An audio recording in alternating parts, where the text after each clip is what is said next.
Everything was going to plan. The city pool was empty. There was no security anywhere.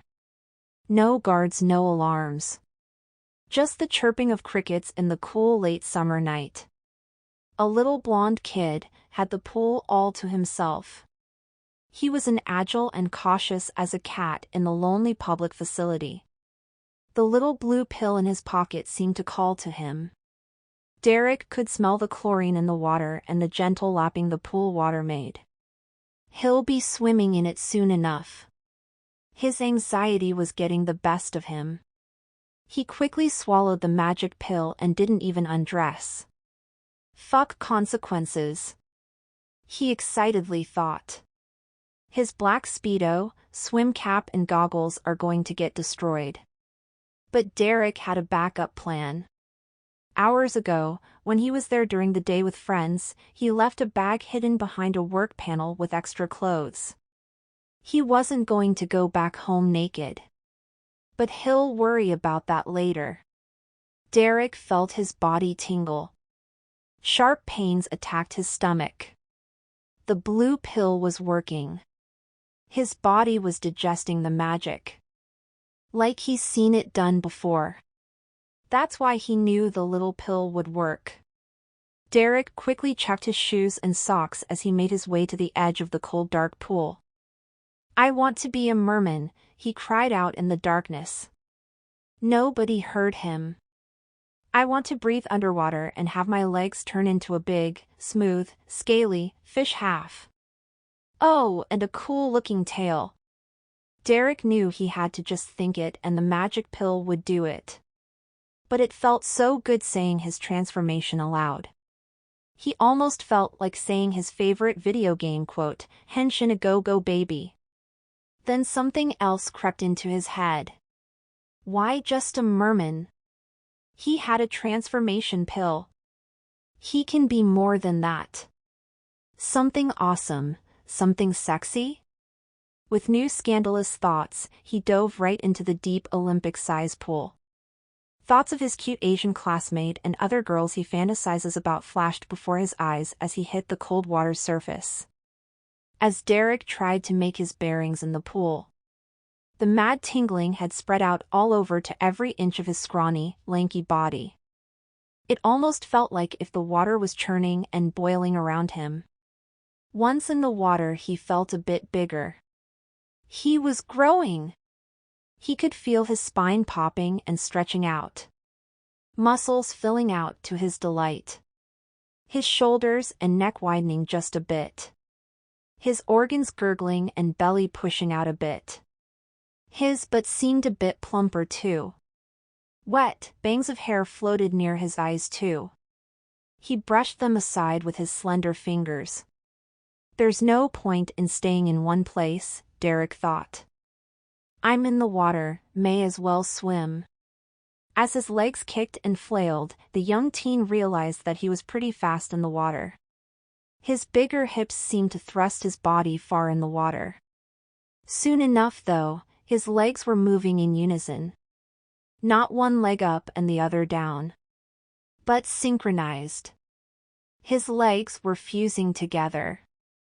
Derek's feet and toes were changing too. It's almost like if he could hear ankles and toes and feet cracking, flattening and fusing. Derek had more control and could wiggle his lengthening toes in the water. They were practically flippers now. He reveled in the feelings of his body changing and becoming something else. Derek was swimming laps over and over in the pool. He took in deep breaths of water just like if it was air.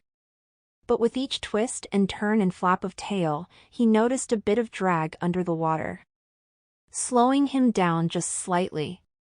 Derek stopped in place. He checked his watery surroundings.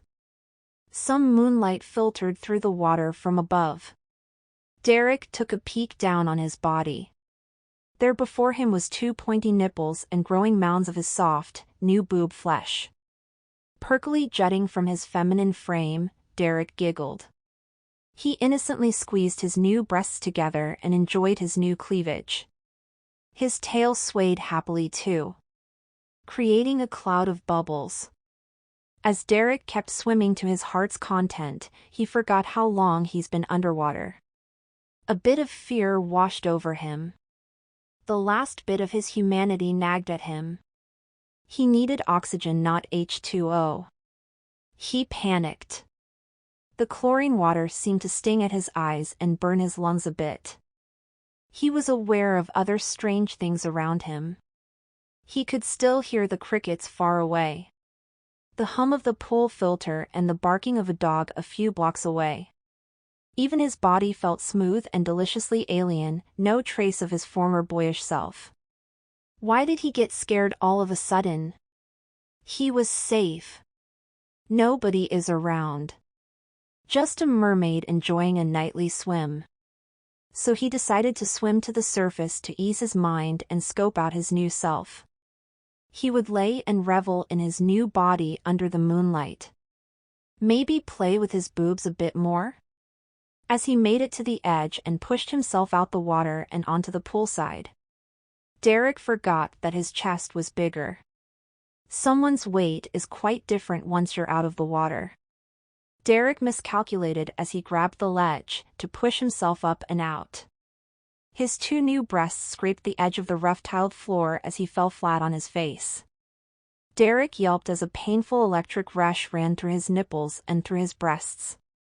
His tail fin slapped the hard concrete floor. He wanted to stand, but his lack of hips, legs and feet didn't let him. He used his arms to prop himself up as his fishy lower half began to flop into a seated position. Despite the fading pain, Derek stared in awe at the two wet things on his chest. The pool water dripping down his cleavage and down his taut stomach. He had always seen boobs on the internet and at older girls at school, but never on him. His breasts looked more awesome above ground than underwater. Derek was completely mesmerized. So focused on his new chest and his feminine traits than his blue-scaled lower fish half. So focused that he didn't notice the angry witch girl approaching from the darkness. "I was wondering when you were going to come out the pool, you perverted little shrimp," the girl sneered. Her dark robe and witch hat was imposing and menacing. "How dare you steal one of my pills?" she snapped. "Do you realize how much you jeopardized the mission?" She was livid. "Now one of my comrades can't go and may have to be replaced because of you." With a wave of her fiery pink hand, her witchy clothes faded away, revealing a daring purple swimsuit. Then, pieces of Derek's clothes came out of the water, torn to pieces because of his transformation. They landed gently next to him. "And don't be a slob, pick up your mess when you transform." A cold fear swept through Derek. His hands instinctively went up to his breasts. That voice, it was more frightening than anything he's felt before. It was his older sister, Marie. A million excuses ran through his head. What could he do and say? The truth works. "Big sis, for days I saw you making a bunch of magic pills, I didn't think you were going to miss one. So I took it. I had a good plan, and I saw you leave. So, how did you find me?" Derek replied meekly. He squeezed his chest tightly. He was trying to avoid eye contact with her angry sister, Marie. But he couldn't avoid staring at the pink magic flames erupting from her fist. He had never seen her do that trick before. "Why are you covering your chest, freak?" "It's not like I've seen some boobs before," Marie teased. "Don't you realize, idiot, that a witch like me can keep track of her spells? I was giving a briefing to my superior mage when I sensed one of my pills activating. Of course, I knew it had to be you. I saw how excited you got when we tested my first batch of pills. I let you try one and you wished for Vulcan ears like that Spock guy in those movies you enjoy so much. But damn it, the pill you stole was different. My first batch only lasted an hour or two. I could have given you one of those basic transformation pills, you dumb butt. All you had to do was ask." These new pills are a group magic. Everyone is transformed together. Now you're stuck like that until my comrade's mission is over. Marie's anger was dying down a bit. Derek could sense it. The pink flame was slowly burning itself out. Marie was always quick to anger, but she was quicker to forgive her only little brother. But Derek knew he wasn't out of the woods yet. Cautiously, and hoping to get some more info out of her sister, he asked, "So what's going to happen to me now, Marie? Are you going to tell Mom and Dad? Am I really stuck like this? Honestly, I didn't know you went on secret missions." "That's so cool, when can I go on some?" "Well," Marie took a breath, "I'm going to have to talk to Uncle Remus. In case you didn't know, Uncle Rem is the mage master for our region. He's our superior. You've known for years that magic is real. But there's more out there. Bad things, dangerous individuals, and unpredictable magics. I'll have to ask Uncle if we can include you in our next sortie. Our next battle against the Beastmen is approaching. The transformation pills I created are a way for us witches and warlocks to match the Beastmen's raw power. You have no battle experience, but now that you're half fish, you'll make an excellent scout. Scouts don't have to fight. And you're still a few years away from your 15th birthday when your abilities will finally manifest themselves. And to answer one more question, I think Mom and Dad will agree that it's time for you to finally learn the family business firsthand." Marie almost felt proud of that last line. "I know I messed up big tonight, big sis," Derek apologized. "So, I'm sorry. I know magic is real, but I always thought it was just for fun. I see you having fun all time. Creating potions, magic circles and stuff. I've even spied on Mom and Dad. At first I thought I was being sneaky, but I think they know I'm tailing them. Well, I guess the truth is, I'm just jealous. When will it be my turn to learn magic? But something clicked when I saw you make me try those awesome transforming pills. Somehow I knew I couldn't just do it once. I had to get my hands on more." Derek spoke truthfully. "I'm thinking maybe little bro. Sis. That you'll probably have an affinity for transformation magics. Me making you transform firsthand awoke your potential magical insight." Marie said. Look at you. That's a perfect mermaid transformation if I ever saw one. Some mages don't get the anatomy right the first time.